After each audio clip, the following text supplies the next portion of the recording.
رسوله الكريم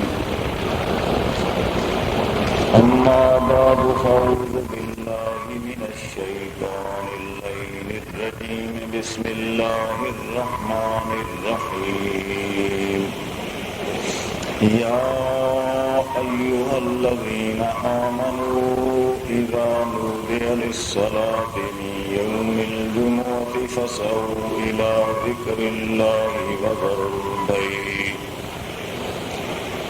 ذلكم خير لكم إن كنتم تعلمون فإذا قضيت الصلاة فانتشروا في الأرض وابتغوا من فضل الله واذكروا الله كثيرا لعلكم تفلحون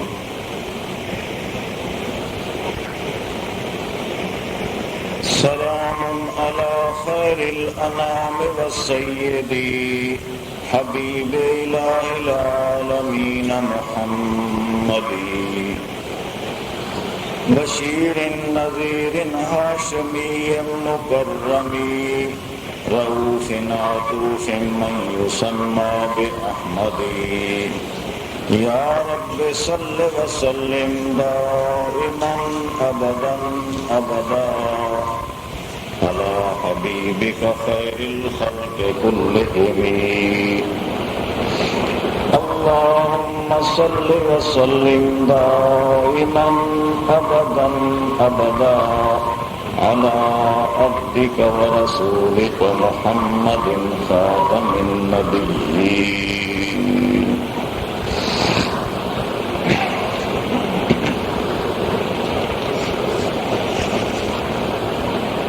حکمت و دین ہند میں کوئی کہاں سے سیکھے نہ کہیں لذت کردار نہ افکار عمیق حلقہ شوق میں وہ جرت اندیش کہاں محکومی و تقلید و زوال تحقیق خود بدلتے نہیں قرآن کو بدل دیتے ہیں ہوئے کس قدر فقیہان حرم بے توفیق ان غلاموں کا ہے کہ ناقص ہے کتاب کہ سکھاتی نہیں مومن کو غلامی کے طریق رسی تو میں اندیش غوغاء رقیباں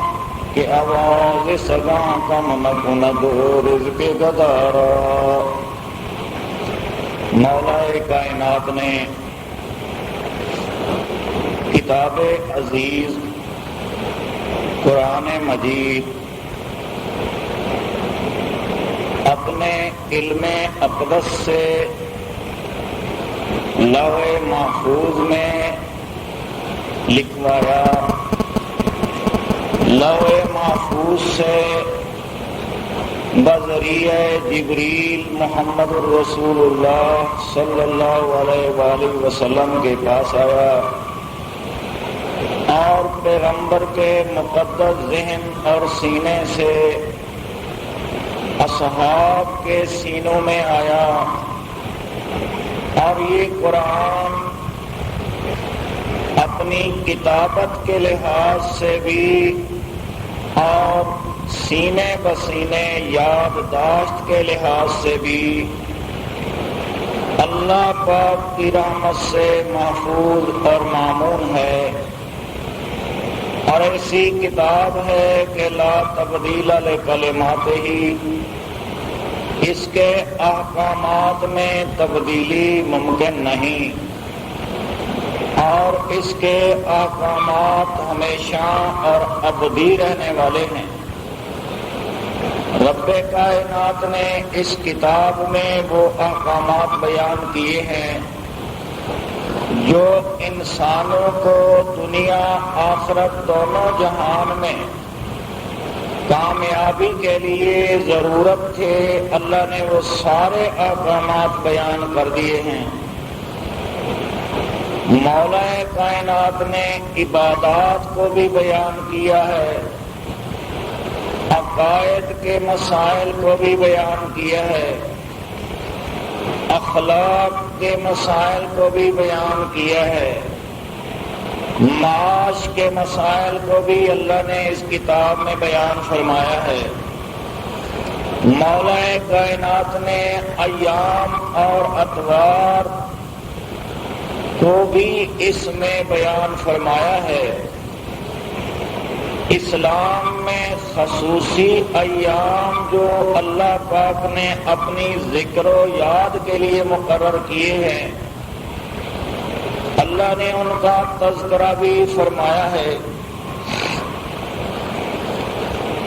مولا کائنات نے ان ایام مقدسہ میں سے ایک مقدس دن جو ہفتہ وار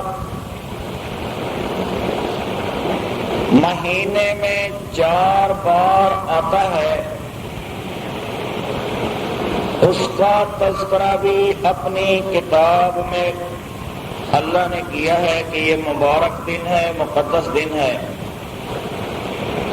اور اس دن کا رب کائنات نے اپنی کتاب میں نام لیا ہے یوم الجمعہ، اجتماع اور اکٹھ کا دن،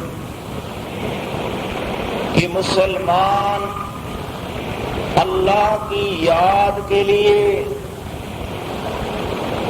اور اللہ رب العزت کی عبادت کے لیے عبادت گاہوں میں اکٹھے ہوں اور اکٹھے ہو کر اللہ کو یاد کریں، رب کائنات کی یاد والا تذکرہ بھی سنیں۔ اس بنا پر اس دن کا نام بھی یوم الجمعہ، اکٹھ کا دن رکھا ہے۔ اس میں دینی دنیوی فائدے ہیں۔ رب کائنات نے اس جمعہ کی عبادت کے 2 حصے مقرر فرمائے ہیں۔ ایک حصہ عبادت کا پہلے پہل اللہ کی بات کو سننا ہے، اللہ کے کلام کو سننا ہے، جسے خطبہ اور خطاب کا نام دیا جاتا ہے۔ آخر زمان پیغمبر صلی اللہ علیہ وسلم جمعہ کے دن اذان کے بعد خطاب فرمایا کرتے تھے اور خطبہ دیا کرتے تھے۔ وہ خطبہ حقیقت میں خطاب تھا اور اس میں اللہ کے پیارے پیغمبر اللہ کا قرآن پڑھتے تھے اور انسانیت کو قرآن کے مسائل سمجھاتے تھے۔ چونکہ عربی زبان میں اللہ نے قرآن کو اتارا، وہ خود عربی لوگ تھے، آپ آرام کے ساتھ سکون کے ساتھ قرآن کو پڑھتے اور اصحاب کرام سنتے تھے۔ یہ پہلا حصہ عبادت کا تھا جس کے آداب اللہ نے قرآن میں بیان فرمائے اور پیارے رسول صلی اللہ علیہ وآلہ وسلم نے حدیث میں بھی بیان فرمائے ہیں۔ مولا کائنات نے ارشاد فرمایا، یا ایھا الذین آمنوا، اے ایمان والو، اذا نودی للصلاۃ، جب نماز کی اذان دی جائے، من یوم الجمعہ، جمعہ کے دن، فَسَعُوا إِلَىٰ ذِكْرِ اللَّهِ، اللہ کی یاد کی طرف چل پڑو، اللہ کے ذکر کو سننے کے لیے چل پڑو، دوڑو، تیز تیز آؤ اللہ کی یاد کا تذکرہ سننے کے لیے، اللہ کی بات کو سننے کے لیے۔ وَذَرُوا الْبَيْعَ، سودا سٹا بے فروخت اور تمام معاملات، اپنے کاروبار کو چھوڑ دو، اپنے آرام سکون گھر والے کو چھوڑ دو۔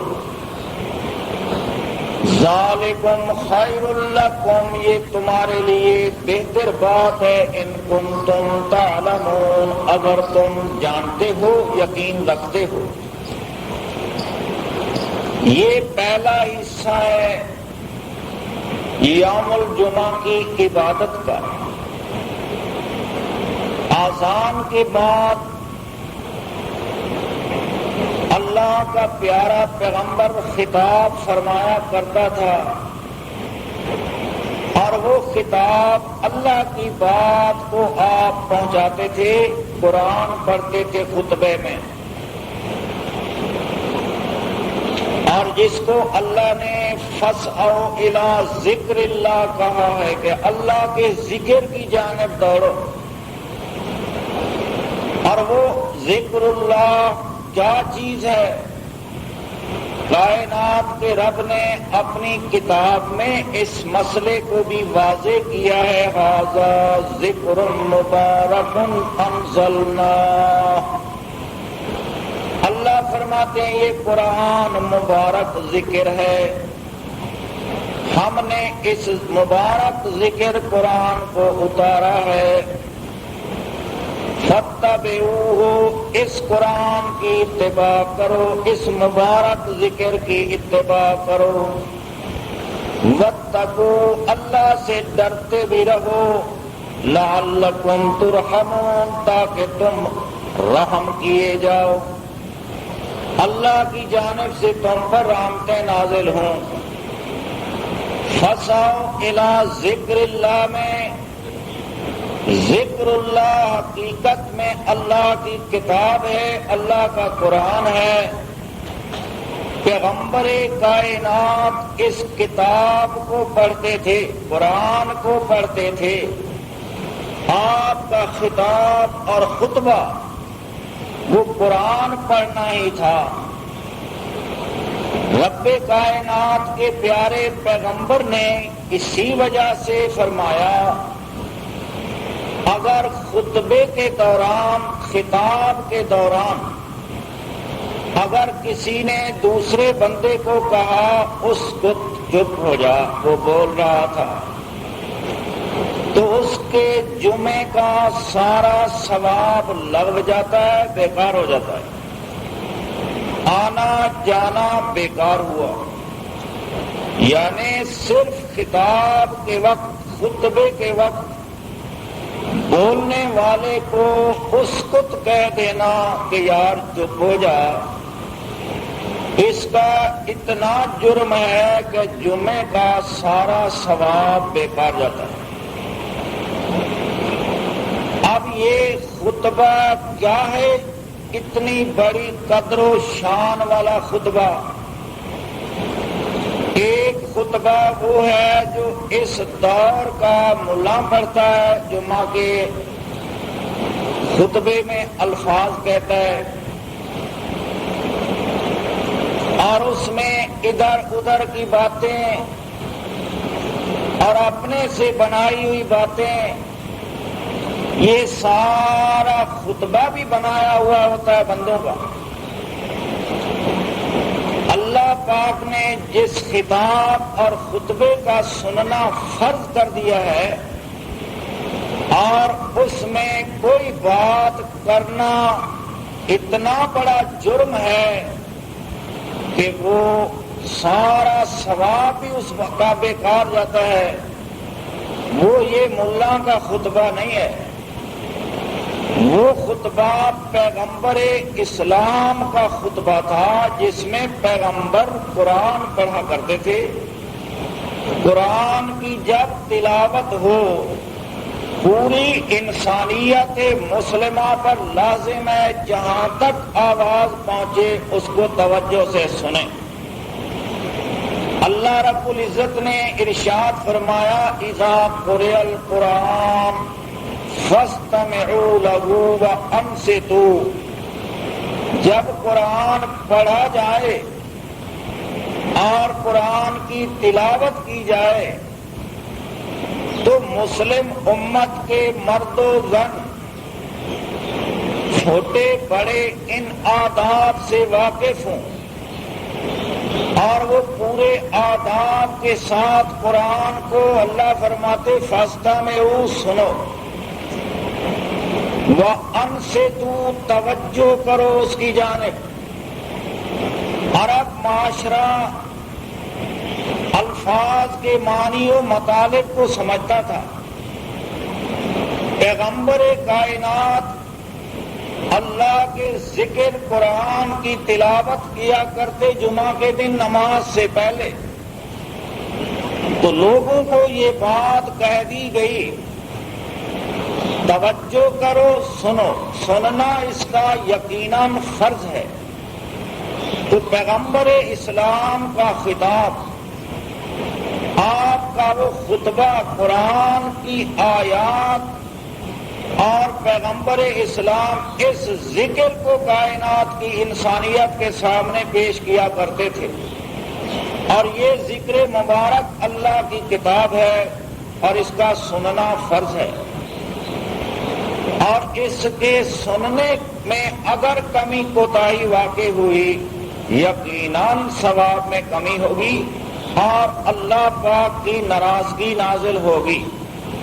یہ تو ایسی مقدس کتاب ہے جب پیارے پیغمبر کے سامنے پڑھی جاتی تھی جبریل امین لے آتے تھے۔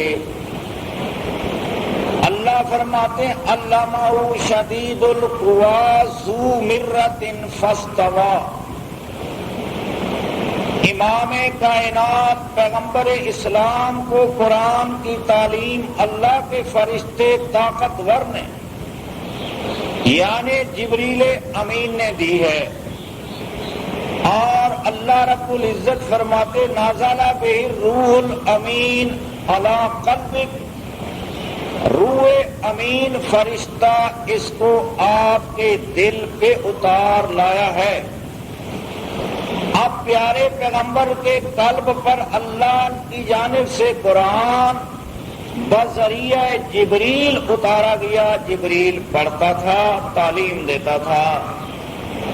اب پیارے پیغمبر ذرا اجلت فرماتے اور اپنے ہونٹوں کو ہلاتے، زبان کو ہلاتے تھے، آواز نہیں نکالتے تھے، اسی دوران تاکہ مجھے یاد ہو جائے، کہیں بھول نہ جاؤں، کوئی لفظ ہمارے ذہن سے چلا نہ جائے۔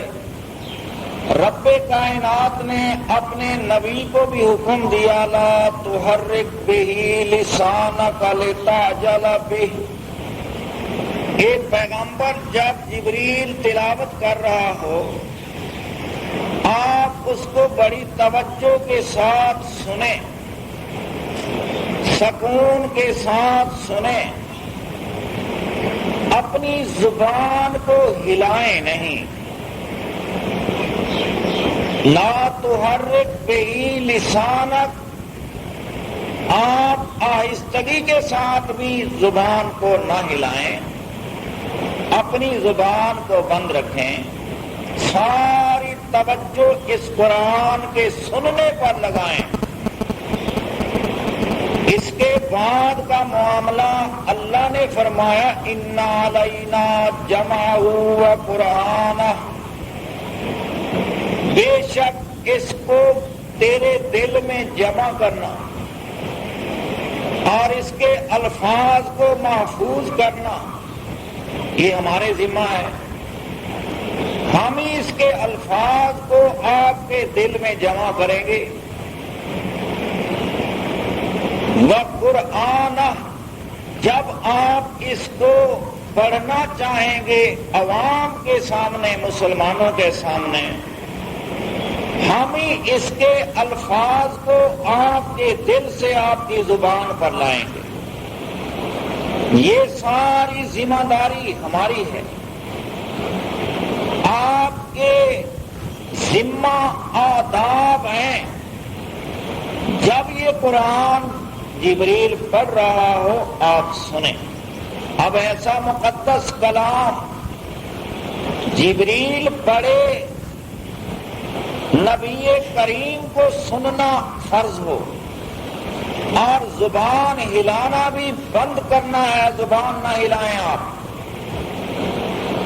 ایک اور مقام پہ اللہ نے فرمایا لا تعجل بہ، اے پیارے پیغمبر آپ جلدی نہ کیا کریں، حتیٰ یقضی وحیہ، حتیٰ کہ اس کی وحی پوری ہو جائے، بعد میں آپ اس کو دوبارہ پڑھیں، پہلے آپ نے نہیں پڑھنا، آپ اس کو سنتے رہیں۔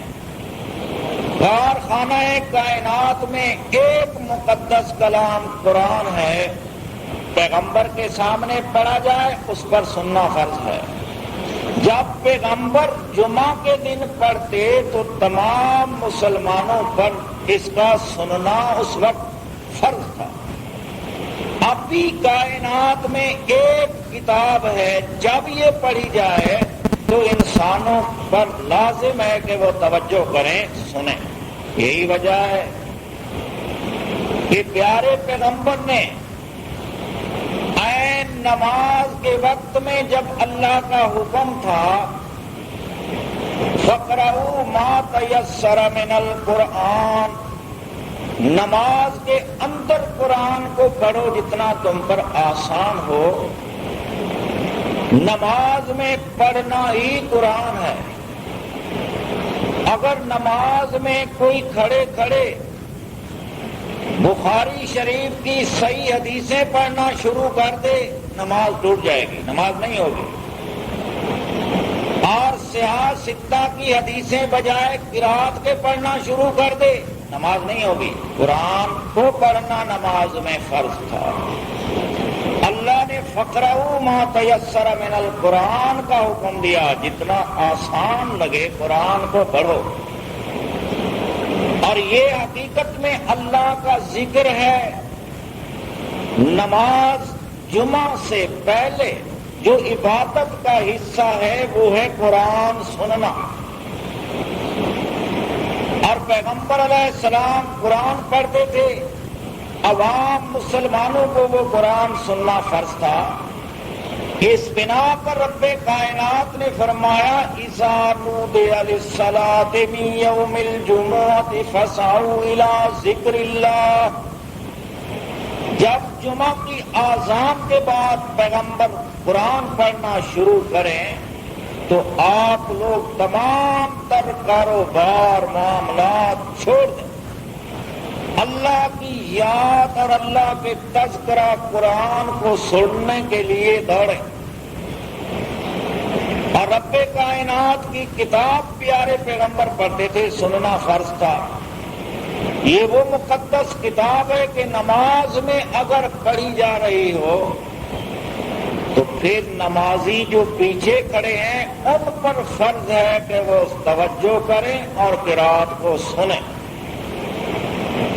آپ کو قرات نہ پڑھیں، کیونکہ پیارے پیغمبر کو قرات کے ٹائم میں یہ بات کہہ دی گئی لا تحرک بہ لسانک، جب جبریل پڑھ رہا ہے آپ اپنی زبان پہ کنٹرول کریں اور آہستہ بھی نہ پڑھیں، تمہاری زبان حرکت میں نہ آئے۔ یہ کائنات کی انسانیت کے لیے بہترین سبق تھا کہ جب ایک آدمی پڑھ رہا ہے نماز کے اندر، تم اپنی زبانوں پر کنٹرول کرو، تم پیچھے پڑھنا شروع نہ کرو۔ فرض ہے کہ فاستمعوا قرآن کو سنو۔ جہاں تک آواز پہنچ رہی ہے، اگر آواز نہیں پہنچ رہی ان سے تو توجہ کر کے کرو، اور یہ آداب کے ساتھ سننا، توجہ کرنا یہ فرض ہے، لازمی ہے۔ تو خطبے میں پیارا پیغمبر قرآن پڑھا کرتا تھا، جس کو سننا ضروری تھا، لازمی تھا۔ اس بنا پر ایک آدمی نے اگر خطبے کے دوران اس کو کہا تو وہ قرآن کے پڑھنے والے کے آداب سننے والے پر جو لازم تھے کہ وہ توجہ کرتا، اس توجہ کے بعد خلاف ہوگی، سارا ثواب آنا جانا، یہ وضو کرنا، مسجد میں آنا، یہ سارا لغو ہو گیا، بیکار ہو گیا، اور اس کا ثواب نہیں ملے گا، کیونکہ اس نے قرآن پاک کی پہلی مجلس جو خطاب اور خطبے کے نام سے موسوم تھی، اس کے آداب کو بجا نہیں لایا۔ یہی وجہ تھی کہ دوران خطبہ کوئی آدمی بھی پیارے پیغمبر کے زمانے میں ادھر ادھر دیکھتا ہی نہیں تھا، بولتا بھی نہیں تھا، حتیٰ کہ آداب قرآن جب خطبہ پڑھا جا رہا ہو، قرآن کی تلاوت کی جا رہی ہو، اس کی طرف توجہ کرنا، سننا اس کو لازم ہو جاتا ہے۔ نوافل میں مشغول ہونا بھی ممنوع ہے۔ خطبے کے دوران کوئی آدمی آ کر نفل شروع نہ کرے اور نوافل نہ پڑھے، جس کو لوگ آج سنت کہتے ہیں، اور ان نوافل کا وقت خطاب اور خطبے سے پہلے آئے، جلدی آئے، آ کر وہ نوافل پڑھے۔ اگر قرآن شروع ہو چکا ہے، قرآن کی تلاوت شروع ہو چکی ہے، خطبہ اور خطاب شروع ہے، تو اب اس کا سننا اتنا فرض ہو جاتا ہے کہ نوافل چھوڑ دیں۔ اور یہ بات بھی آپ یاد کر لیں کہ یہ فرض جمعہ کے دن دو چیزیں ہیں، ایک اللہ کے قرآن کو سننا، ایک نماز پڑھنا۔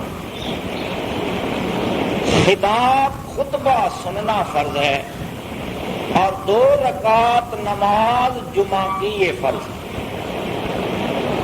اگر ان فرائض کا احتیاط کیا گیا، ان کو احتیاط کے ساتھ ادا کیا گیا، تو جمعہ کے دن کی عبادت پوری کامل مکمل ہو گئی۔ اگر ان 2 چیزوں کے آداب کو بجا نہیں لایا گیا، آنا بھی بیکار، جانا بھی بیکار، کوئی فائدہ نہیں ہوا۔ نوافل خطبے سے پہلے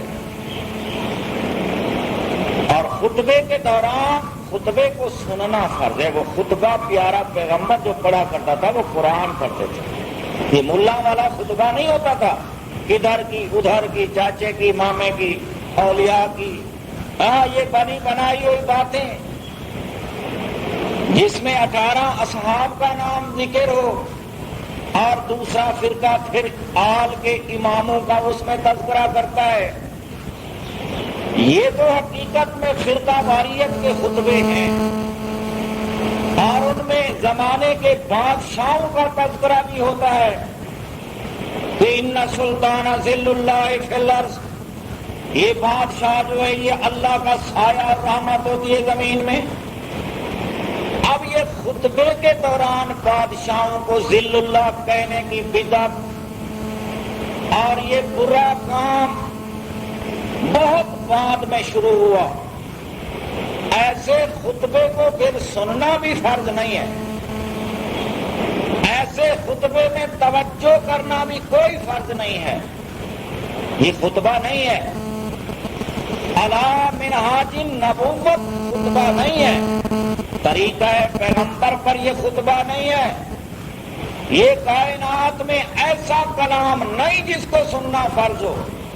کائنات میں ایک کلام ہے قرآن پاک، جبریل پڑھے محمد پر سننا لازم ہے، فرض ہے، زبان نہیں ہلا سکتے، اور محمد کریم پڑھے اصحاب پر سننا لازم ہے۔ پڑھنے والا کہیں پڑھے نماز میں زور کی قرات پڑھے یا خطبے میں قرآن پڑھے تو پھر خطبہ سننا فرض ہے۔ یہ ملاؤں کے بنائے ہوئے خطبے کوئی سننا فرض نہیں ہے، نہ ان میں توجہ فرض ہے۔ اور اللہ کا ذکر جس کو کہا گیا فاسعوا الی ذکر اللہ، اللہ کی ذکر کی جانب دوڑو، وہ ذکر اللہ قرآن کا سننا ہے، اور وہ ذکر اللہ قرآن کا پڑھنا ہے۔ خطبے میں قرآن پڑھنا بھی فرض ہے، سننے والوں پر اس کو آداب کے ساتھ سننا بھی فرض ہے۔ یہ قرآن پاک ایسی مقدس کتاب اللہ پاک نے ایمانداروں کی جانب اتاری ہے، چونکہ یہ بندے کی بات تو ہے نہیں، اگرچہ بندے کی زبان سے کہیں صادر ہو رہی ہو، نکل رہی ہو، مگر یہ تو کارخانہ کائنات کے خالق مالک اللہ کا کلام ہے، اور اللہ کے کلام کی جانب توجہ کرنا ہر ممکن لازم ہے، ضروری ہے، فرض ہے، اور اس پر عمل کرنا بھی فرض ہے۔ تو حقیقت میں صلاۃ یہ 2 رکعت نماز جمعہ فرض ہے۔ اس سے پہلے والی نوافل خطبے سے پہلے قرآن کے خطاب سے پہلے آنے والا یہ پڑھ سکتا ہے، اور خطبے کے دوران آنے والا قرآن کی بات جب ہو رہی ہو اس دوران میں آنے والا یہ نوافل نہیں پڑھ سکتا۔ اس پر فرض ہے کہ قرآن کا خطاب اور قرآن کے مسائل اور قرآن کے الفاظ اور قرآن کے معنی کی جانب توجہ دے، یہ لازمی فریضہ ہے۔ اگرچہ یہ بات ایک نئی ہے، انوکھی ہے، لیکن حقیقت یہی ہے، دنیا میں سوائے اس ایک کتاب کے الفاظ و معنی کے اور کسی چیز کا سننا فریضہ نہیں، اور نماز میں اسی کا پڑھنا فرض ہے۔ اگر اس کے علاوہ کوئی اور باتیں پڑھ دی گئیں تو نماز ٹوٹ جاتی ہے، نماز ہوتی نہیں ہے۔ یہی وجہ ہے کائنات کے رب نے پہلی وہ نماز جو پیغمبر پر رات کی نماز فرض کی تھی، یہ تمام انبیاء پر بھی فرض تھی، اور یہ 5 نمازیں تمام انبیاء پر بھی فرض تھی، لیکن ہمارے روایتی ملا کی زبان پر یہی جاری ہے کہ یہ ہمارے نبی پر فرض ہوئی، پہلے نہیں تھی نماز یہ فرض۔ 5 نمازیں قرآن میں ہے، سب انبیاء پر فرض تھی، اور اسی طریقے پر فرض تھی جس طریقے پر اس امت پر فرض تھی۔ اللہ تعالیٰ نے اپنا طریقہ تبدیل نہیں کیا ہے، زمانہ بدلتا رہا، انبیاء بدلتے رہے، آتے رہے، جاتے رہے، لیکن طریقہ نہیں بدلا ہے، طریقہ وہی آ رہا ہے جو پہلے انبیاء علیہ السلام سے آ رہا ہے۔ اب ان کو بھی صلاۃ کہا جاتا تھا، جو عبادت وہ کرتے تھے، اس عبادت کو بھی صلاۃ کہا جاتا ہے، اور اس صلاۃ کی حقیقت بھی یہی تھی، اس صلاۃ کی حقیقت بھی یہی ہے۔ اللہ پاک نے صاف کہا لن تجد لسنت اللہ تحویلا، تم اللہ کی سنت میں ذرا بر بھی کوئی تبدیلی نہیں پاؤ گے۔ قرآن کی تحقیق کے مطابق سنت اللہ کی ہوتی ہے، ایک جگہ پہ نہیں، قرآن میں کئی جگہوں میں اللہ پاک فرماتے ہیں لن تجد لسنت اللہ تبدیلا، تم اللہ کی سنت میں ذرا بر تبدیلی نہیں پاؤ، سنت اللہ کی ہے، سنت اور کسی کی نہیں ہوا کرتی ہے، سنت ہوتی اللہ کی ہے، اور وہ سنت اللہ میں تبدیلی نہیں پاؤ گے۔ پہلے لوگوں میں بھی یہی سنت تھی، اب بھی یہ سنت ہے۔ اللہ فرماتے ہیں اقم الصلاۃ، نماز کو قائم کرتا رہے۔ یہ صلاۃ کا قائم کرنا پہلی امتوں پر بھی سنت، یہ سنت اللہ ہے، اور اس امت پر بھی سنت ہے، لیکن ملا کے ذہن میں یہ بات کہ سنت کا درجہ کم ہوتا ہے، فرض کا درجہ زیادہ ہوتا ہے۔ سنت اللہ حقیقت میں وہی فرض اللہ ہوتا ہے، کوئی فرق نہیں ہے اس میں۔ سنت ہوتی اللہ کی، اور اس میں اور فرض میں فرق بھی کوئی نہیں ہوتا ہے۔ لن تجد لسنت اللہ تحویلا اقم الصلاۃ لطلوع الشمس الی غسق اللیل، اللہ فرماتے پچھلے لوگوں پر بھی یہی فرض تھی نمازیں، آپ بھی ان نمازوں کو ادا کرتے رہیں، تو یہ نمازیں فرض ہیں، اور وہ فرض نمازیں حقیقت میں عبادت الہیہ ہیں۔ باقی جو نماز پڑھی جاتی ہے نفل، پڑھ لیں ثواب ہے، نہ پڑھیں گناہ نہیں ہے، چھک چبیڑ نہیں ہے، اس میں آپ سے پوچھ گچھ نہیں ہوگی۔ آپ سے جس بات کی پوچھ گچھ ہوگی یہ فرض نمازیں ہیں، لیکن بعض نمازوں کو نوافل کی ملاوٹ سے اتنا لمبا کر دیا گیا، ایک کاروباری آدمی، کام کرنے والا مشغول بندہ، وہ نہیں پہنچ سکتا، اس تک رسائی نہیں ہے اس کی، تو ملا کے ذہن میں چڑی یہ بات آئی کہ یہی عبادت ہے، اس میں ہی ثواب ہے۔ نہیں بابا، اللہ رب العزت کی عبادت فرض کردہ صلوات کو اللہ کے بیان کردہ طریقے کے مطابق ادا کر دو، پھر اپنا کام کرو، حلال کا روزی کماؤ، اپنی دکانداری کر لو اور اپنے کام پہ نکل جاؤ۔ اور یہ کام کرنا اور یہ حلال روزی کمانا اللہ کی مخلوق کے مفاد کے کام کرنا، یہ بھی عبادت ہے۔ تمہارا آنا بھی عبادت، جانا بھی عبادت، نماز پڑھنا بھی عبادت، نماز کے بعد اپنے کاموں کے لیے نکلنا بھی عبادت ہے۔ اور اللہ رب العزت نے اس صلاۃ الجمعہ کو دو حصوں میں تقسیم کیا، پہلا حصہ قرآن کا سننا ہے اور دوسرا حصہ اس کا اللہ فرماتے فَإِذَا قُضِيَتِ الصَّلَاةُ، جب نماز ادا کر دی جائے، نماز پوری کر دی جائے، فَانتَشِرُوا فِي الْأَرْضِ، چلے جاؤ زمین میں، پھیل جاؤ تم زمین میں، وَابْتَغُوا مِنْ فَضْلِ اللَّهِ، طلب کرو اللہ کا فضل۔ اللہ کا فضل ہے روزی طلب کرنا، حلال روزی کمانے کے لیے نکل جاؤ، اپنے کاروبار میں نکل جاؤ، کام کرو۔ تم نے اللہ کا فریضہ ادا کر دیا۔ فریضہ جب سلام علیکم ورحمۃ اللہ، سلام علیکم ورحمۃ اللہ، بس اللہ کا جو فریضہ تھا ادا ہو گیا۔ اس کے بعد اگر کاروبار نہیں ہے، فراغت ہے، آپ کا وقت خالی ہے، فارغ ہے، کوئی کام نہیں ہے، بے شک آپ مغرب تک لگے رہے نوافل پڑھیں، کوئی ممانعت نہیں ہے۔ آپ نے کام کرنا ہے تو فوراً اپنے کام کی طرف چلے جاؤ، اتنی نماز اللہ کی جانب سے یہ صلاۃ فرض تھی۔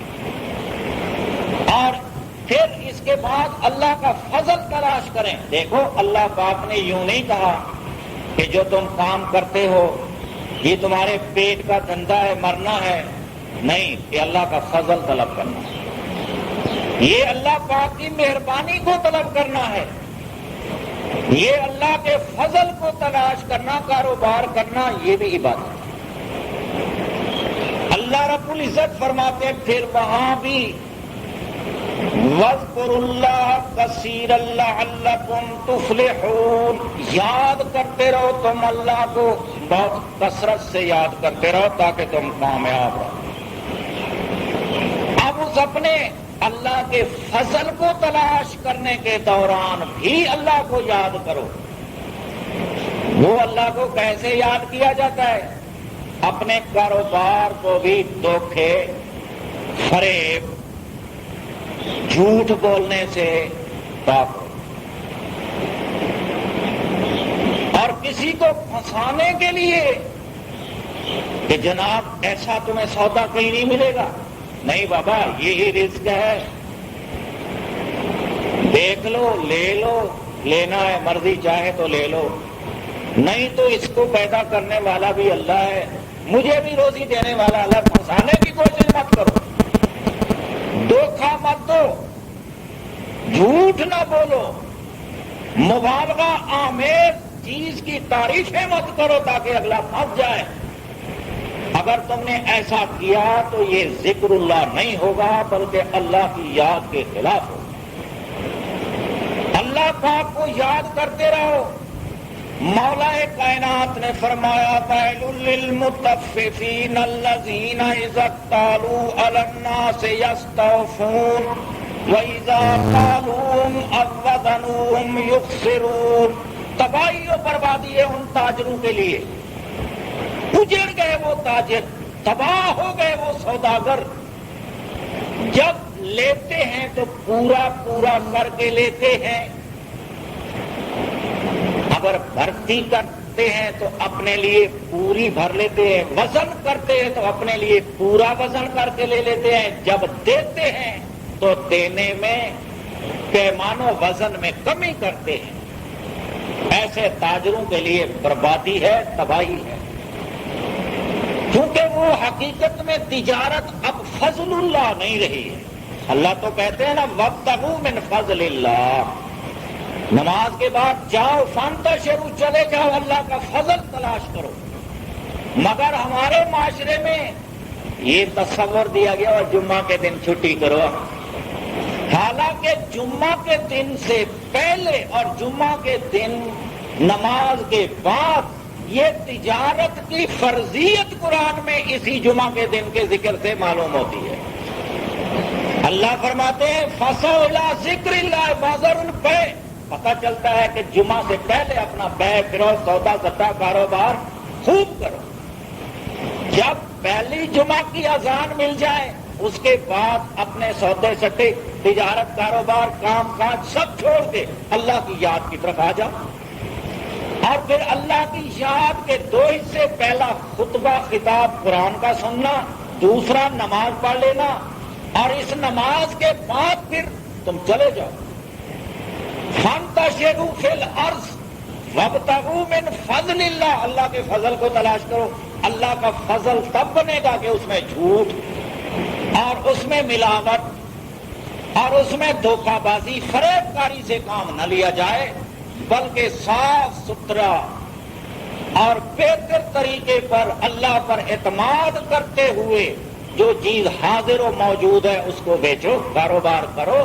کوئی کاروبار ہے مگر اس میں کم تولنا، کم دینا، اور لینے کے وقت میں بڑا شاطر و چالاک ہو کر ڈنڈی مار کے لینا اور دیتے وقت ڈنڈی مار کے دینا، ایسے تاجروں کے لیے اللہ فرماتے ہیں تباہی ہے، بربادی ہے۔ ایسے تاجر تباہ ہوں گے، برباد ہوں گے، نہ تو دنیا میں کوئی کاروبار ان کا برکت والا ہوگا، نہ آخرت میں ان کے پلے میں کوئی چیز ہوگی۔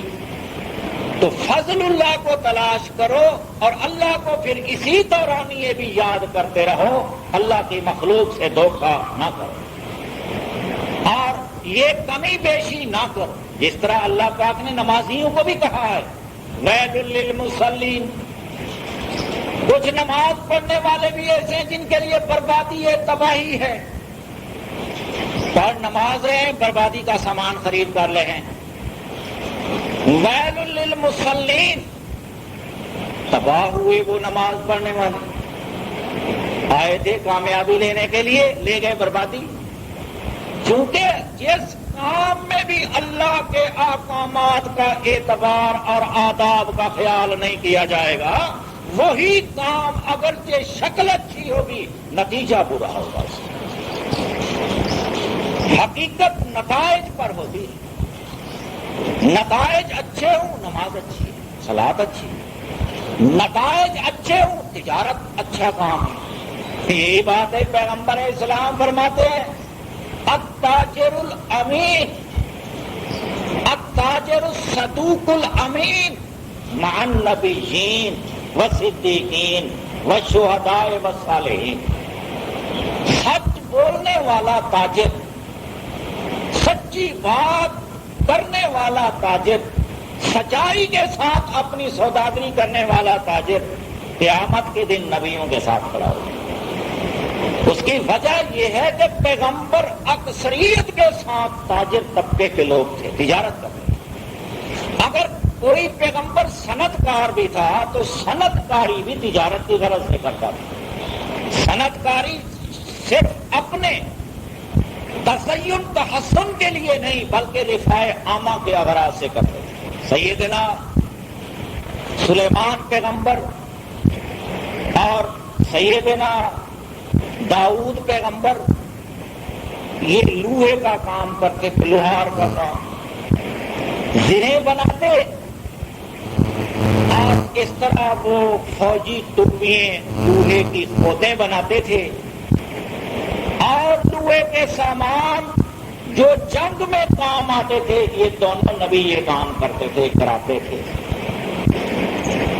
اور اس طرح اپنے لیے یہ کام نہیں ہوتا ہے، یہ بھی رفاع عامہ اللہ کے دین کی سر بلندی کے لیے زرہیں بناتے تھے، بیچتے تھے ان کو، اپنا خرچہ اسی سے نکالتے تھے وہ لوگ، ان کی اپنی دکانیں تھیں، کاروبار تھا، اور اللہ پاک کا پیارا پیغمبر آخر زمان محمد الرسول اللہ صلی اللہ علیہ وسلم بھی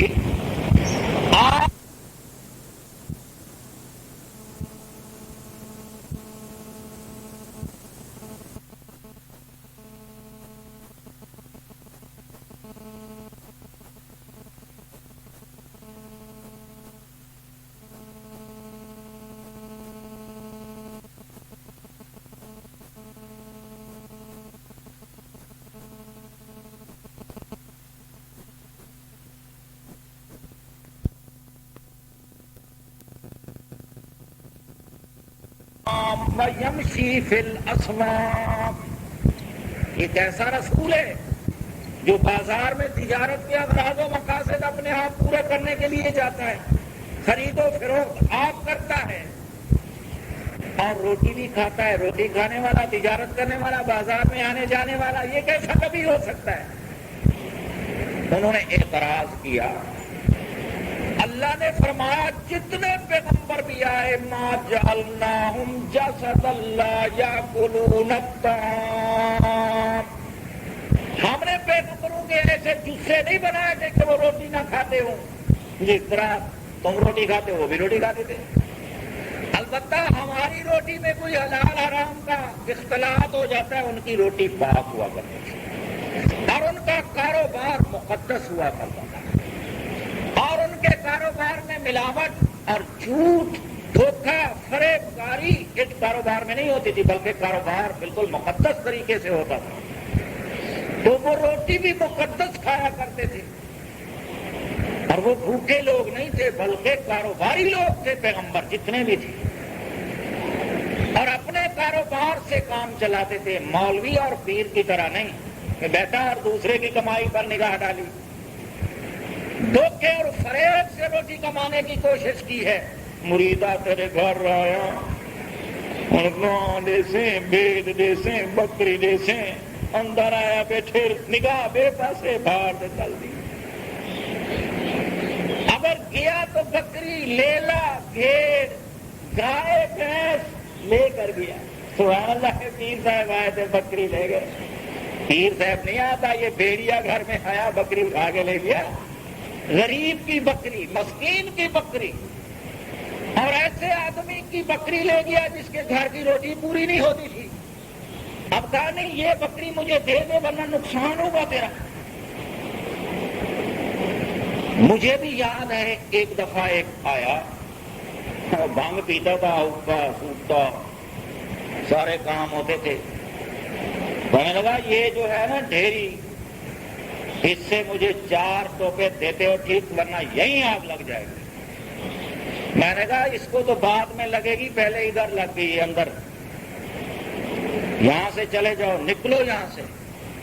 کہتا میں سید ہوں۔ میں نے کہا جوتے ماروں گا تیرے کو، میں جانتا ہوں کچھ ایسے پیروں کو۔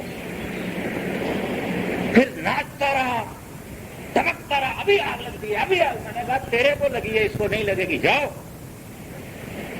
اب ایک غریب، مسکین، جاہل، ان پڑھ آدمی کو وہ اپنی گالیوں کے تاثر میں گرویدہ کر دیتے، وہ کہتے ہو جاؤ اس کو بکری دے دو، کہیں ایسا نہ ہو بیٹا مر جائے، کہیں ایسا نہ ہو بیوی مر جائے، وہ اس کو دے دیتے ہیں۔ اس طرح کے لٹیرے لوگوں نے کاروبار بنا رکھا ہے پیری مریدی کو۔ یہ دکانیں ہیں، مولویت بڑی دکان ہے، اور اس کے ذریعے بھی بہت کچھ کمایا جاتا ہے، لیکن اللہ کے نبیوں کا جو کام تھا وہ ایسا نہیں تھا۔ وہ حلال کماتے، حلال کھاتے، اور ان کا سارا کاروبار دین الہی کے مطابق، اللہ کے احکام کے مطابق ہوتا تھا۔ تو میں بیان کر رہا تھا کہ صلاۃ حقیقت میں ان فرض نمازوں کا نام ہے جو اللہ نے مسلمانوں پہ فرض کی ہے. باقی چیزیں یہ نوافل ہیں. سنت اللہ کی ہوتی ہے، سنت کسی اور کی نہیں، سب نفل. ہمارے نبی کریم صلی اللہ علیہ وسلم جب فرضوں کے علاوہ باقی عبادت کرتے تھے تو اس میں نیت ارادہ نفل کا کرتے تھے. نفل اس میں سنت کا ارادہ نہیں کرتے، نیت سنت کی نہیں کرتے تھے. جس طرح ہمیں ملاؤں نے سمجھائی یہ بات، یہ کہو 4 رکعت نماز سنت رسول اللہ کی مطلق کعبے شریف، اللہ اکبر، یہ 4 رکعتیں رسول کی سنت ہوئی، 4 رکعتیں اللہ کے فرض ہوئے. مد مقابل میں دونوں کی عبادت ہو گئی. حالانکہ رسول کریم جب ان کی نفل کی نیت کرتے تھے تو نفل کی نیت نفل کی کرتے. 4 رکعت نماز نفل، منہ طرف قبلے کے، اللہ اکبر. وہ نوافل کی نیت کرتے تھے، نفل کی نیت کرتے تھے. ہمیں حکم ہے اطیعوا اللہ و اطیعوا الرسول، تم اللہ کی تابع داری کرو، رسول کی تابع داری کرو. ہمیں یہ نہیں ہے کہ ملاؤں کی تابع داری کرو، پوپو کی تابع داری کرو، یہ نہیں کہا گیا. اللہ اور رسول کی تابع داری، ساری انسانیت کو یہ حکم ہے اللہ اور رسول کی تابع داری کرو. تو ان نوافل کی نیت نفل کی کرو گے تب تو بہتر ہوگی، ورنہ اس طرقیت و شرک یہ عبادت نہیں بنے گی. جس طرح ہمارے رسول نے ان کی نفل کی نیت کی، صحابہ بھی نفل کی نیت کرتے. اور حقیقت میں کتب حدیث اور فقہ میں بھی اس کو باب النوافل لکھا جاتا ہے. شروع میں عنوان دیا جاتا ہے باب النوافل. پھر آگے ملا کی بناوٹ ہوتی ہے، سنت الظہر، سنت العصر، سنت العشاء، اربع رکعات قبل الظہر سنت. یہ ملا کی بات ہے، بناوٹ ہے اس کی. ورنہ وہ جو عنوان دیا ہے باب النوافل، وہ سارا نفل الظہر کا آپ کہہ سکتا تھا. ہاں، نفل قبل الظہر، نفل بعد الظہر، اور نفل قبل العشاء، نفل بعد العشاء، نفل قبل الفجر، یہ بھی کہا جا سکتا تھا اگر ایک نہج پر اللہ کے دین کو رکھا جاتا. لیکن اس نے اپنی ملاوٹ جب تک یہ نہ کرے اتنے تک کہاں اس کا سودا چلتا تھا. تو یہ ساری ملاوٹ کر دی گئی ہے. ہم تو بیان کرنے کے قابل ہیں اور منوانے کی تو ہمیں اہلیت نہیں ہے کہ ہم منوا سکیں. اللہ تعالیٰ ہی منوا سکتا ہے بندے کی بات. اللہ کی جانب سے جو ہمارے رسول اللہ صلی اللہ علیہ وسلم کا طریقہ ہے وہ اللہ ہی منوا سکتا ہے بندے سے. بندے کی بس کی بات نہیں. آپ بندوں سے پوچھیں گے کہیں گے اس کا تو دماغ خراب ہے. اچھا، یہ آج کوئی نئی بات نہیں ہے. سچی بات کہنے والے کو یوں کہا گیا ہو کہ اس کا دماغ خراب ہے، پرانی بات. یہ پرانی بات، یہ تو پاگل ہو گیا. اللہ رب العزت نے فرمایا ما اتى الذين من قبلهم من رسول الا قالوا ساحر او مجنون. جب بھی اللہ کی بات کرنے والا کوئی رسول پچھلے زمانوں میں اقوام عالم کے پاس آیا، انہوں نے سچی بات کہی، جھوٹی بات کی تردید کی، آباء و اجداد کے رسم و رواج پر قدغن لگایا. اور جب ہی ان انبیاء علیہ السلام نے اللہ کی سچی باتیں بتائیں تو لوگوں نے کیا کہا؟ لوگ کہنے لگے وہ یارو خیال کرو بچوں، اس سے ساحرن، یہ تو کوئی جادوگر ہے. اگر جادوگر نہیں تو او مجنون، یہ دیوانہ ہے، پاگل ہے، اس کا دماغ خراب ہو گیا. پیغمبروں کو یہ کہا کرتے تھے. اللہ توبہ. نبیوں، عوام کا، ملاؤں کا، ان کا کیا پوچھتے؟ ان زمانوں میں بھی پھیلے ہوئے 2 قسم کے لوگ تھے، وڈیرے، احبار و رہبان پھیلے ہوئے. وہ یہی کہتے تھے یہ نبی، وہ اس کا دماغ ٹھیک ہے. اللہ کہتے ہیں اتواصوا بہ، ایک دوسرے کو کہتے ہوئے چلے آئے ہیں. نہیں، بل ہم قوم طاغون، بلکہ یہ سرکش قسم کے لوگ ہیں. سرکشوں کی ایک ہی زبان، ایک تصور، ایک خیال، ایک ہی ذہن رہتا ہے، ان میں تبدیلی نہیں آتی ہے. اور اللہ کی بات بھی آ جائے تو اپنے آباء و اجداد، دادے پردادے بڑوں کا خیال جو ہے نا وہ دوسرا رہتا ہے دماغ میں، وہ نکلنے میں نہیں آتا ہے. وہ جی سارے لوگ کہتے ہیں یوں، ایک بندہ کہتا ہے یوں.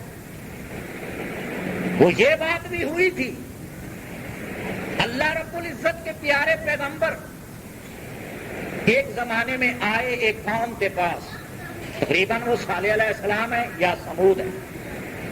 اب جب وہ آئے تو قوم نے کہا قالوا ابشرا منا واحدا نتبعہ، ہم میں سے ایک بندہ ہے، ہم میں سے ہماری برادری کا آدمی ہے بابا، ہم ایک کے پیچھے چلیں اور ساری پچھلی برادری بابے دادے نانے پڑنانے سب کو چھوڑ دیں؟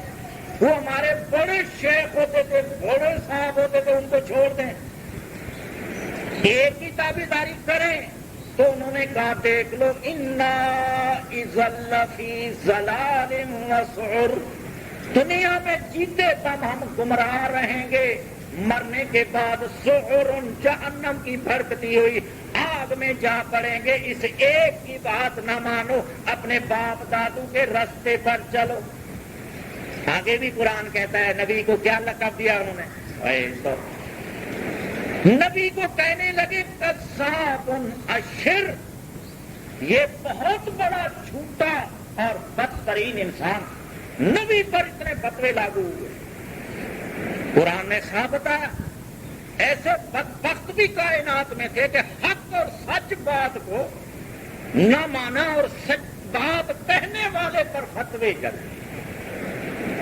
سچی بات کڑوی ہوتی ہے، بہت بڑی مشکل ہوتی ہے، بچانا بھی مشکل ہے، اس کو اس پر عمل کرنا بھی مشکل ہے۔ انبیاء علیہ السلام کوئی چوری نہیں کرتے تھے، ڈکیتیاں نہیں مارتے تھے، وہ تو امن پسند لوگ تھے، رازنی کو روکنے والے تھے، چوریوں کو روکنے والے تھے، اور وہ تو امن کا پیغام لائے تھے، مگر ان کو قذاب اشر کے لقب سے یاد کیا۔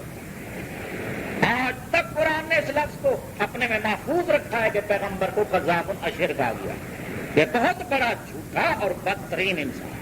انا للہ و انا الیہ راجعون۔ وہ کیسی بدبخت زبانیں ہوا کرتی تھی، وہ کیسے بدبخت تصور رکھنے والے لوگ تھے، اور وہ کیسے کم بخت لوگ تھے جو اپنے آباء و اجداد کے طریقوں پہ چلتے ہوئے اللہ کے نبی کی بات کو، اللہ کی بات کو جھٹلا دیا اور دفع کر دیا۔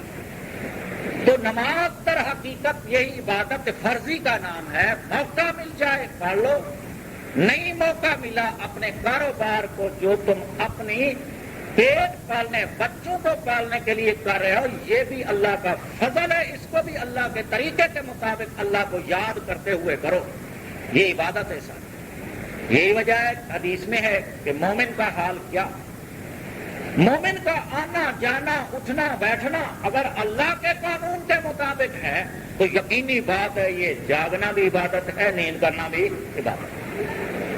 اللہ پاک نے پیارے پیغمبر کو یہ بات کہی تھی، یا ایھا المزمل قم اللیل، یہ پیارے پیغمبر رات کو کھڑے ہو جایا کرو اللہ کی عبادت کے لیے، ساری رات یا آدھی رات یا 2/3 رات یا کم یا اسے زیادہ، مگر بات یہ کہ اس قیام کے دورانیے میں آپ نے اسفندیار کے قصے نہیں کہنے ہیں، ہاں کسی پیغمبر کی حدیثوں کو نہیں پڑھنا ہے، رتل القرآن ترتیلا، اس رات کے قیام کے دورانیے میں بھی اللہ کے قرآن کو آرام آرام کے ساتھ آہستہ آہستہ بنا بنا کے قرأت کے ساتھ پڑھے۔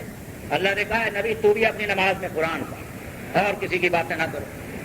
ابراہیم کی حدیثیں نہیں پڑھ سکتے ہو تم، سیدنا اسماعیل کی حدیثیں نہیں پڑھ سکتے ہو، اللہ نے امت مسلمہ کو بھی وہی بات سمجھائی، فقرؤوا ما تیسر من القرآن، قرآن پڑھو نماز میں۔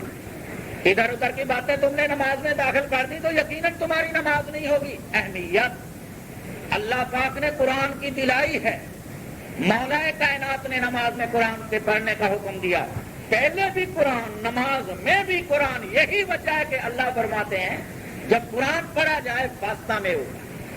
کافروں کا کیا کردار تھا؟ کافر کہتے تھے، اللہ فرماتے ہیں کافروں نے کہا لا تسمعوا لہذا القرآن والغوا فیہ لعلکم تغلبون، قرآن جب پڑھا جا رہا ہو شور برپا کر دو، پیچھے شور برپا کرو، تو اس قرآن کو نہ سنو تاکہ تم غالب رہو، کسی تک یہ بات نہ پہنچنے پائے۔ یہ باتیں پیچھے کرتے تھے کافر لوگ، قرآن کو نہیں سنتے تھے، وہ کافر تھے۔ اب اللہ پاک نے نبی کو بھی آداب بتلائے، پیغمبر کی امت کو بھی آداب بتلائے ہیں، کافروں کا طریقہ کار بھی بتلا دیا ہے۔ آپ قرات پڑھ رہے تھے، ایک آدمی پیچھے آیا، اس نے بھی شروع کر دیا سبح اسم ربک الاعلی الذی خلق۔ آپ نماز سے فارغ ہوئے، فرمایا کون تھا وہ جو پیچھے پڑا؟ وہ کون تھا؟ ایک دفعہ پوچھا، دو دفعہ پوچھا، تیسری دفعہ وہ آدمی مجبور ہو کر کھڑا ہو گیا، یا رسول اللہ یہ میں نے کیا۔ آپ نے فرمایا ایسا مت کیا کرو، جب میں قرآن پڑھ رہا ہوں اس وقت سنو، توجہ کرو، پیچھے کھڑے ہو کر آپ، کیونکہ صحابہ کرام بھی تو حافظ ہوتے تھے، آپ قرآن پڑھنا پیچھے مت شروع کرو، سنو بس، یہ آداب میں سے۔ لیکن اب قرآن کے اوپر ایک چیز دجالوں نے کھڑی کر دی ہے، حدیث میں ہے، میں بھی ساری حدیثوں کو مانتا ہوں، جھوٹیوں کو جھوٹا، سچیوں کو سچا مانتا سب کو۔ اب دیکھیں رسول کریم پڑھ رہے تھے، پیچھے سبح اسم ربک الاعلی پڑھنے والے کو روک دیا، آداب بتلا دیے، اس کو مسئلے کا پتہ نہیں تھا، اس کو یہ فرمایا ایسا نہ کیا کر۔ پھر اللہ نے یہ قرآن بھیجا ہے، اور یہ قرآن ساری کائنات کے لیے راہ ہدایت ہے۔ لیکن ایک اور چیز نکالی گئی، دجال، کہتے ہیں بڑا دجال آئے گا، وہ بڑا کوئی نہیں ہے، بڑے دجال آ گئے ہیں، اور ان کی ساری فریب کاری کا نظام بھی بکھر گیا اور پھیل گیا ہے دنیا میں۔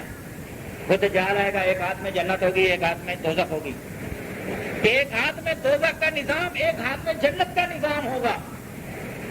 جو بندہ اس کے قول فعل کہنے پر چلے گا اور اس کے خیالات و تصورات کو مانے گا، تو جنتی ہے، جا جنت میں، اور جو اس کے خیالات کے پیچھے نہیں چلے گا وہ دوزخی ہے یہ۔ اور ایسے بندے آ گئے آج، ان کے ہاتھوں میں دو، ایک باب الجنہ، ایک باب النار۔ باب الجنہ، باب النار، دو باب ہاتھوں میں لیے ہوئے، اور انہوں نے اپنی مرضی کے مطابق فتوے لگائے، حتیٰ کہ کتاب الحیل بخاری میں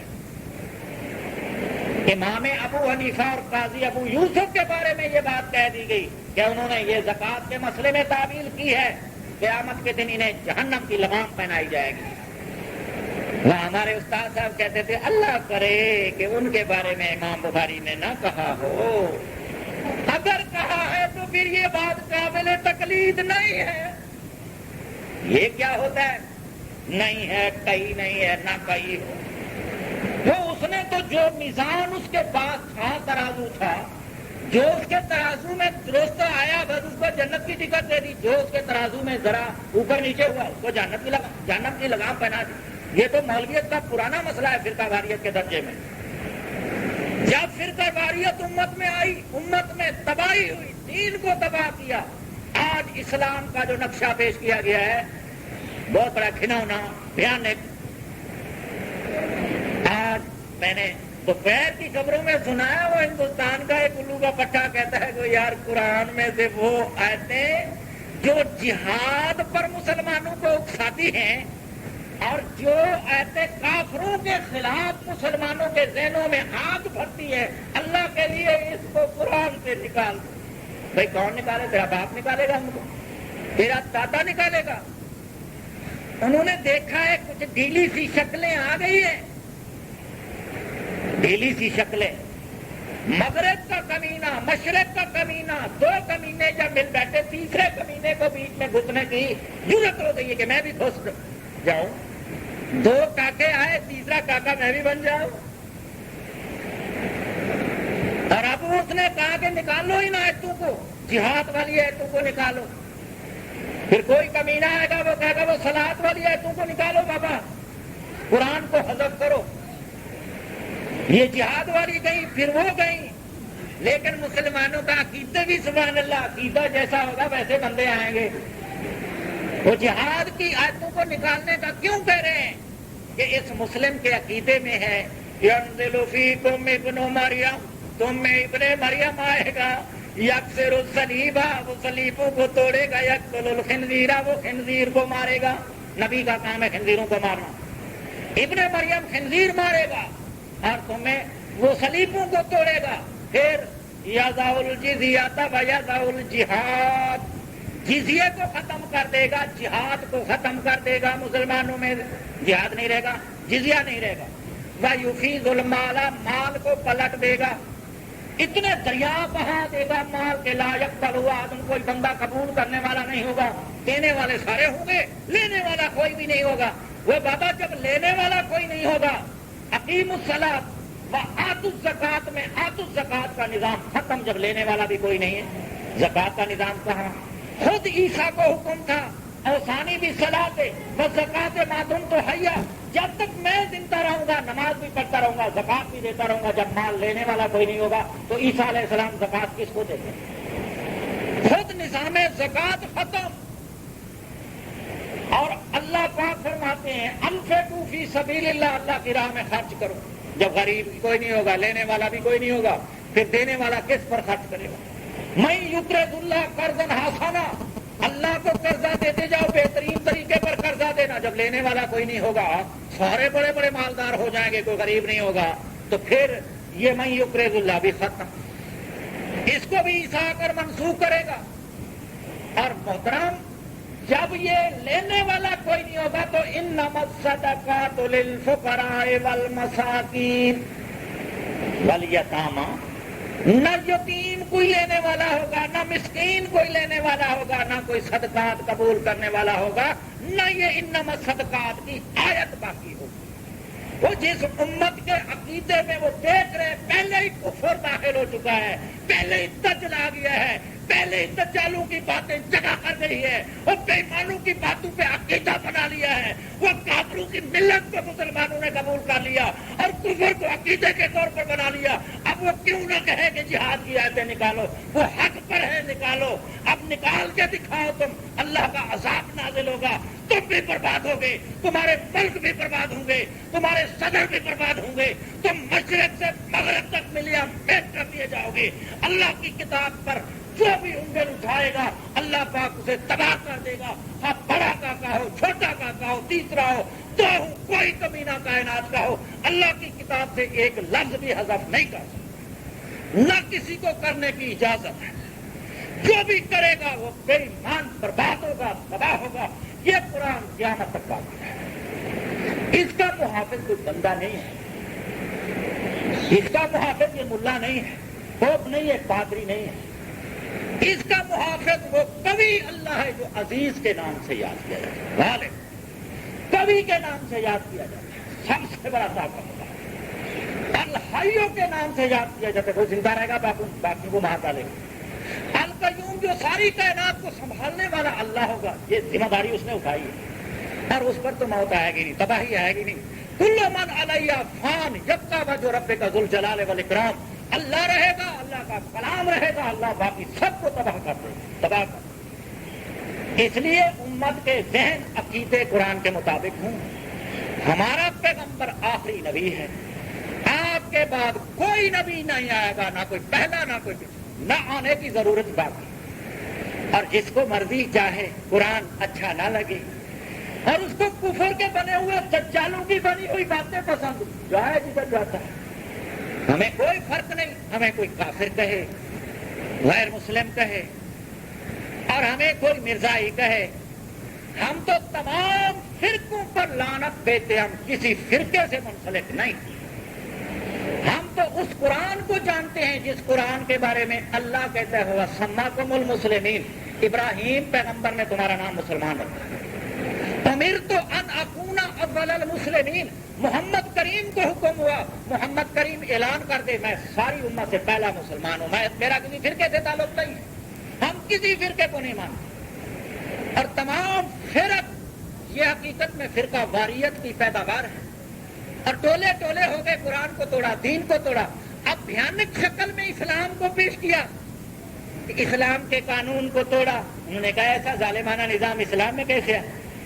اللہ کہتے ہیں الزانیۃ والزانی فاجلدوا کل واحد منہما مئۃ جلدۃ، زنا کرنے والا مشرق کا ہو، مغرب کا ہو، شمال کا ہو، جنوب کا ہو، اور بدکار کوئی کی ہو، اقرار اور 4 گواہوں سے جب جرم ثابت ہو جائے، کھجور کے تنے اور کسی درخت سے ڈنڈا توڑ کر اسے 100 ڈنڈے مار دو، ایک بس، مرے یا نہ مرے، مارنا مقصود نہیں ہے، بلکہ متفرق جسم پر مارنے ہیں، کہیں وہ مر نہ جائیں، کوشش یہی کرنی ایک ایک بڑی کو ڈنڈا لگانے۔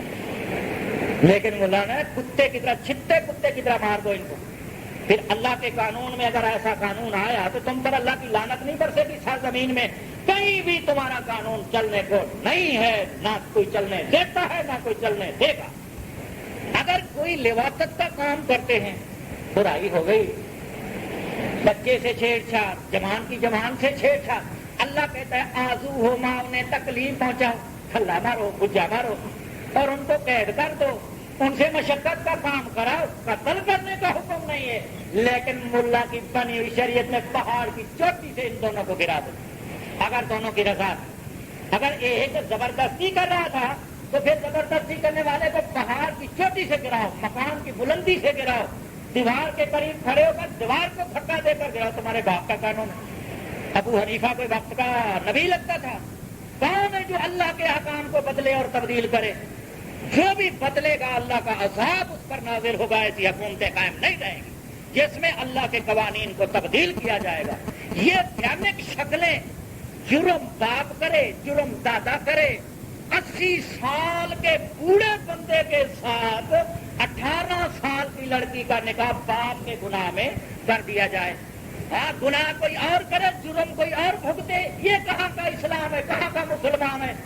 اگر ایسے دجل و فریب کرنے والے دنیا میں رہیں گے، مستورات پر ظلم کریں گے، اپنے صنف نازک اور ایک محترم جنس پر ظلم کریں گے، وہ کسی کی بہن ہوگی، کسی کی ماں ہوگی اور وہ کسی کی بیٹی ہوگی، اگر وہ بھی تو انسانیت کا اعلیٰ فرد ہے۔ ماں نہ ہو بچے کہاں سے آئیں گے؟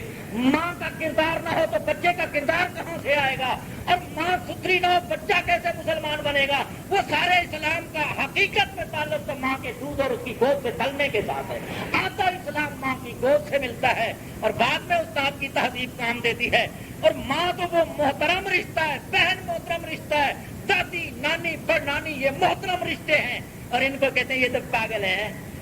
ہماری حدیث میں ہے کہ جناب یہ زنانیاں پاگل ہیں، عقل کی بھی ادھوری ہے، دین کی بھی ادھوری ہے۔ اچھا تم جو پیدا ہوئے بڑے پورے پیدا ہو گئے ہو، ماں ادھوری ہوگی، نانی ادھوری ہوگی، دین کی تو تم کیسے دین کے لحاظ سے پورے ہو گئے ہو؟ اللہ پاک نے تو ماں کا احترام، لا تقل لهما اف ولا تنهرهما، ماں باپ کو اف نہ کہنا، چھڑک نہ دینا۔ اگر تم نے ایسا کیا تمہارے اعمال برباد ہوں گے۔ اور ان کو قل لهما قولا کریما، نرم بات کرو، واخفض لهما جناح الذل من الرحمت، اپنے رحمت و نرمی کے پر چھپا کے رہو ماں باپ کے سامنے، ان کے سامنے اف تک نہ۔ اللہ کتنا احترام کی بات کرتا ہے، اور یہ ذہن میں ملا نے گندا مضمون بھر دیا۔ ماں یہ تو عقل کی ادھوری ہے، بیوی عقل کی ادھوری ہے، بیٹی عقل کی ادھوری ہے، نانی عقل کی ادھوری ہے، دادی عقل کی ادھوری ہے، پھر جو یہ پیدا ہوا یہ عقل کا پورا ہوگا؟ ایسی دجلوں فریبوں کی حقیقت میں جو تم نے نظام پیش کیا وہ ان کافروں کو اب برا لگ رہا ہے۔